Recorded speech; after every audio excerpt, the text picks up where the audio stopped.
દીદી એટલે તેરા દીદી બોલાવ પેલા આજે અહીંયા છે ફોટો પછી વાત પેલા બોલાવ અહીંયા રાડ કેમ દીધી છે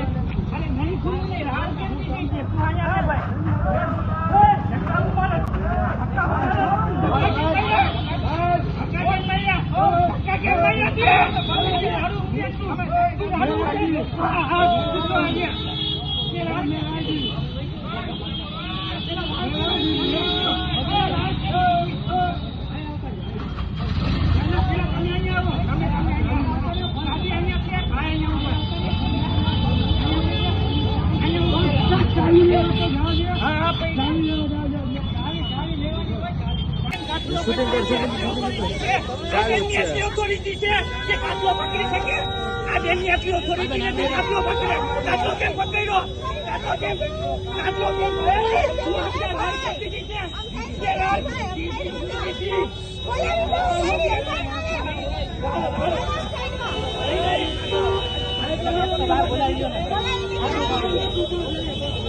હા ભાઈ આ કર્યો